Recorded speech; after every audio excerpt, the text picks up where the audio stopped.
ऐसे आविष्कार जो गलती से हुए लेकिन दुनिया बदल दी। क्या आप जानते हैं कि वियतनाम वॉर के दौरान आर्मी के हाथ एक ऐसा केमिकल आ चुका था जिसे अगर जख्मों पर स्प्रे किया जाता तो ब्लीडिंग फौरन बंद हो जाती थी। जख्म कितना ही गहरा क्यों ना हो, यह केमिकल उसे रोक देता। इसने हजारों लोगों की जान बचाई। लेकिन आपको यह जानकर हैरत होगी कि यह चमत्कारी केमिकल आज हर घर में मौजूद है। डेली लाइफ में इस्तेमाल होने वाली कई ऐसी चीजें हैं जो किसी मकसद से नहीं बल्कि गलती से इन्वेंट हुई थी। चलिए ऐसी ही कुछ इन्वेंशंस पर नजर डालते हैं। कोका कोला का आविष्कार एक अनोखी घटना से जुड़ा है। किसने सोचा था कि एक तलवार का वार दुनिया की सबसे फेमस सॉफ्ट ड्रिंक को जन्म देगा। यह कहानी शुरू होती है डॉक्टर जॉन पेम्बर्टन से, जो अमेरिका के रहने वाले थे। अमेरिकी सिविल वॉर के दौरान एक तलवार के वार से वह बुरी तरह घायल हो गए। दर्द से राहत पाने के लिए उन्होंने मॉर्फिन का इस्तेमाल शुरू किया। उस समय मॉर्फिन एक ऐसा एडिक्टिव ड्रग था जिसे सिर्फ तभी इस्तेमाल किया जाता था जब कोई और दवा काम न करे। उनका जख्म तो ठीक हो गया, लेकिन अब उन्हें मॉर्फिन की लत लग गई। इससे छुटकारा पाने के लिए उन्होंने एक नया तरीका खोजने की कोशिश की। उस समय अल्कोहल और कोकेन को नुकसानदेह नहीं समझा जाता था। कोई भी इन्हें आसानी से खरीद सकता था। पेम्बर्टन ने अपने लिए एक दवाई बनाई जिसमें कोला नट्स और डैमियाना नामक पौधे का रस डाला और उसमें कोकेन और अल्कोहल मिलाया। यह मिश्रण दर्द निवारक के साथ साथ एक अल्कोहलिक ड्रिंक भी बन गया। इसका नाम उन्होंने रखा पेम्बर्टन फ्रेंच वाइन कोका। हालांकि वह एक लत को छोड़ने के लिए दूसरी लत के जाल में फंस गए। करीब 20 साल बाद 1886 में अमेरिका में एक नया कानून पास हुआ जिसमें अल्कोहल और कोकेन को दवाओं से निकालने की बात कही गई। इस वजह से पेम्बर्टन ने अपने फार्मूला को बदलने के लिए एक्सपेरिमेंट्स करना शुरू किया। इस प्रक्रिया में उन्होंने सिर्फ कोला नट्स और कोका पत्तियों से एक सिरप तैयार किया। इसे फार्मेसी स्टोर के मालिक को टेस्ट करने के लिए दिया गया। गलती से एक बार उन्होंने उस सिरप में कार्बोनेटेड पानी मिला दिया। फार्मेसी के मालिक को यह इतना पसंद आया कि उन्होंने इसे सिरदर्द की दवा के बजाय एक रिफ्रेशिंग ड्रिंक के तौर पर बेचने का सुझाव दिया। क्योंकि यह ड्रिंक कोला नट्स और कोका पत्तियों से बनाई गई थी, इसका नाम रखा गया कोका कोला। दुनिया की पहली कोका कोला सिर्फ 5 सेंट्स में बेची गई थी। पेम्बर्टन जानते थे कि उनकी यह ड्रिंक एक दिन नेशनल ड्रिंक जरूर बनेगी। दुर्भाग्य से पेम्बर्टन की बीमारी और आर्थिक तंगी की वजह से उन्होंने अपना कोका कोला का फार्मूला केवल $138 में ऐसा ग्रिग स्कैंडलर नाम के बिजनेसमैन को बेच दिया। आज कोका कोला की मार्केट वैल्यू करीब $260 अरब है, जो लगभग 2100 अरब भारतीय रुपए के बराबर है। क्या आपको पता है कि वियतनाम वॉर के दौरान एक ऐसा केमिकल था जिसने हजारों जख्मी सिपाहियों की जान बचाई? डॉक्टर इसे फर्स्ट एड के तौर पर इस्तेमाल करते थे। जख्मों पर इस केमिकल को स्प्रे किया जाता था और जख्म तुरंत सूख जाते थे, जिससे ब्लीडिंग बंद हो जाती थी। यह चमत्कारी केमिकल और कुछ नहीं बल्कि सुपर ग्लू थी, जो आज लगभग हर घर में मिलती है। लेकिन सबसे इंटरेस्टिंग बात यह है कि सुपर ग्लू भी गलती से खोजी गई थी।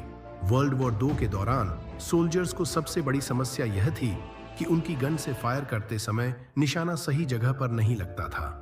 इस समस्या को हल करने के लिए यूएस आर्मी को एक क्लियर प्लास्टिक की जरूरत थी जो बिल्कुल पारदर्शी हो, ताकि निशाना ठीक से देखा जा सके। इसके लिए केमिकल इंजीनियर्स की एक टीम हायर की गई, जिसमें डॉ और हैरी कूवर भी शामिल थे। यह टीम क्लियर प्लास्टिक बनाने के चक्कर में एक ऐसा केमिकल बना बैठी जो जरूरत से ज्यादा चिपकने वाला था। इसे साइनोएक्रिलेट कहा गया। हालांकि उस समय यह केमिकल किसी काम का नहीं था और इसे छोड़ दिया गया। 9 साल बाद 1951 में डॉ हैरी कूवर कोडैक कंपनी में काम कर रहे थे। यहाँ जेट इंजन की कैनोपी यानी कवर बनाने के लिए एक्सपेरिमेंट्स चल रहे थे। इसी दौरान डॉ कूवर ने एक बार फिर से साइनोएक्रिलेट का इस्तेमाल किया। एक मजेदार घटना में एक दूसरे केमिस्ट का रिफ्रैक्टोमीटर टूट गया।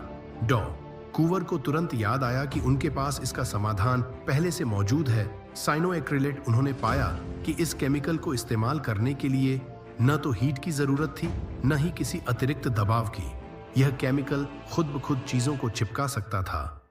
1958 में कोडैक ने इस केमिकल को ईस्टमैन 910 के नाम से बेचना शुरू किया। बाद में इसे सुपर ग्लू कहा जाने लगा। चीजों को जोड़ने के अलावा सुपर ग्लू का इस्तेमाल फॉरेंसिक इन्वेस्टिगेशन में भी होने लगा। जब सुपर ग्लू को गर्म किया जाता है तो इसके फ्यूम्स अदृश्य फिंगरप्रिंट से रिएक्ट कर जाते हैं और मिनटों में उन्हें दृश्यमान बना देते हैं। वियतनाम वॉर के दौरान सुपर ग्लू का इस्तेमाल कट्स और जख्मों से खून रोकने के लिए भी किया गया।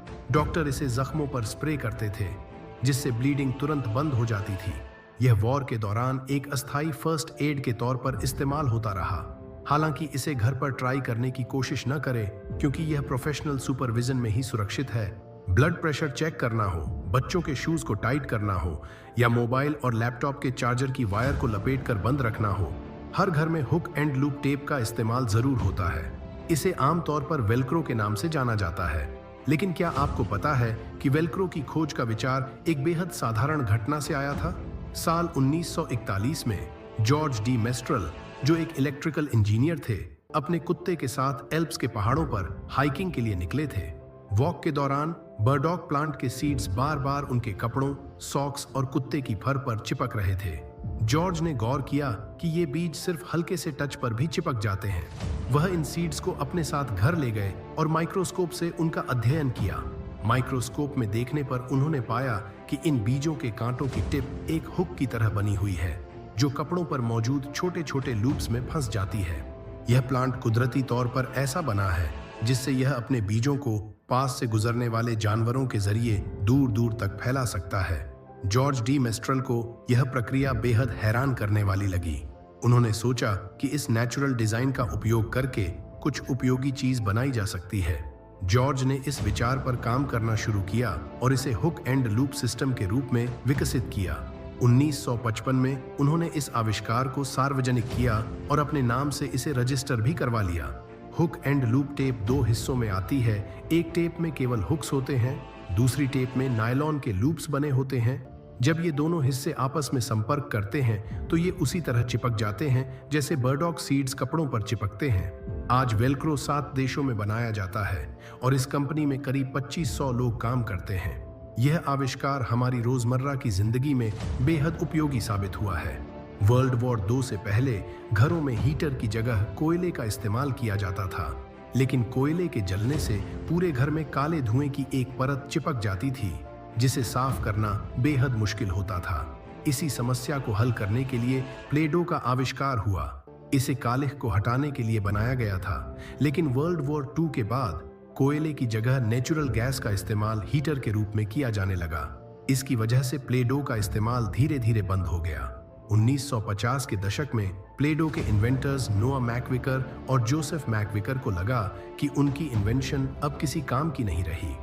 लेकिन एक दिन जोसेफ ने देखा कि उनकी बहन, जो एक स्कूल टीचर थीं, इस प्ले-डो का इस्तेमाल अपने स्टूडेंट्स को अलग अलग चीजों के मॉडल्स बनाने के लिए दे रही थीं। यहीं से जोसेफ को एक नया आइडिया आया। जोसेफ ने अपनी इन्वेंशन को बच्चों के खेलने के लिए बेचने का फैसला किया। उन्होंने रेबो क्राफ्ट्स कंपनी के नाम से एक नई कंपनी रजिस्टर करवाई और इसे बच्चों के खिलौने के रूप में बाजार में उतारा। प्ले-डो की मुलायम बनावट और आसानी से ढलने वाली प्रकृति ने इसे बच्चों के बीच बेहद लोकप्रिय बना दिया। आज यह दुनिया भर में बच्चों का पसंदीदा खिलौना है। पेसमेकर और पेनिसिलिन की तरह मेडिकल इंडस्ट्री में ब्लड थिनर्स की खोज भी महज एक इत्तेफाक थी। यह बात 1920 के दशक की है, जब जानवरों में एक अजीब बीमारी देखी गई। इस बीमारी में जानवरों को इंटरनल ब्लीडिंग होने लगती और इसके कारण हट्टे कट्टे जानवर भी मर जाते थे। इस बीमारी की तहकीक करने पर पता चला कि जानवरों की मौत की वजह घास के ऊपर जमने वाला एक खास फंगस था। जब जानवर इस घास को खाते थे तो उनके खून का क्लॉटिंग सिस्टम बुरी तरह प्रभावित होता था और उनका खून बेहद पतला हो जाता था। फंगस पर और शोध करने पर वैज्ञानिकों ने उसमें एक खास केमिकल कंपाउंड खोजा जो खून को पतला करने के लिए जिम्मेदार था। इस केमिकल को वार्फरिन नाम दिया गया। अगले 30 सालों तक इसका इस्तेमाल केवल चूहे मारने की दवा के तौर पर किया गया। इसकी ताकत इतनी ज्यादा थी कि यह चूहों के खून को पतला करके उन्हें मार देता था। 1950 के बाद वैज्ञानिकों ने इसे इंसानों पर इस्तेमाल करने का फैसला किया। उन्होंने पाया कि अगर सही डोज में इस्तेमाल किया जाए तो यह दवा हार्ट अटैक और स्ट्रोक के मरीजों के लिए जान बचाने वाली साबित हो सकती है। वार्फरिन का पहला बड़ा उपयोग 1955 में हुआ, जब अमेरिका के प्रेसिडेंट ड्वाइट डी आइजनहावर को हार्ट अटैक हुआ। डॉक्टरों ने उन्हें इस दवा का इस्तेमाल कर बचा लिया। आज वार्फरिन लाखों हार्ट पेशेंट्स और स्ट्रोक के मरीजों के लिए एक महत्वपूर्ण दवा है, जिसने अनगिनत लोगों की जान बचाई है। इंसानों की सबसे बड़ी कामयाबी आग जलाना थी। जब से इंसान ने आग जलाना सीखा है, तब से इसे आसान बनाने की कोशिश जारी है। माचिस के आविष्कार से पहले आग जलाना बेहद मुश्किल काम हुआ करता था। कोई पत्थर रगड़कर आग जलाता तो कोई लकड़ी की स्टिक को दूसरी लकड़ी पर रखकर ड्रिल की तरह चलाकर चिंगारी पैदा करता। 1827 में एक British pharmacist John walker chemicals के साथ एक प्रयोग कर रहे थे। वह एक स्टिक से केमिकल्स को मिक्स कर रहे थे। अचानक वह स्टिक गलती से कमरे में रखे बॉनफायर के पास गिर गई। जैसे ही लकड़ी पर लगे केमिकल ने आग पकड़ी, जॉन वॉकर के दिमाग में एक आइडिया आया। उन्होंने पाया कि पोटेशियम क्लोरेट और एंटीमनी सल्फाइड का मिक्सचर स्टिक के सिरे पर लगाने से इसे आसानी से जलाया जा सकता है। यहीं से माचिस बनाने का विचार शुरू हुआ। जॉन वॉकर की इस खोज ने दुनिया में आग जलाने के तरीके को पूरी तरह बदल दिया। उनकी इन्वेंशन इतनी कामयाब हुई कि तब से लेकर आज तक हर घर में माचिस मौजूद है। हालांकि जॉन वॉकर ने अपनी इस इन्वेंशन को पेटेंट नहीं करवाया। इस वजह से अन्य लोगों ने उनके फार्मूले को कॉपी कर माचिस के नए नए वर्जन बनाना शुरू कर दिया। जॉन वॉकर की डेथ 1959 में हुई, लेकिन उनकी इन्वेंशन के महत्व को उनकी मौत के बाद पहचाना गया। आज उन्हें माचिस का आविष्कारक माना जाता है। यह कहानी यह सिखाती है कि कभी कभी एक इत्तेफाक भी बड़ी खोज का कारण बन सकता है। उम्मीद है कि यह वीडियो आपको पसंद आई होगी। इसे लाइक और शेयर करना ना भूलें। हमें आपके प्यार भरे कमेंट्स का इंतजार रहेगा। मिलते हैं अगली शानदार वीडियो में।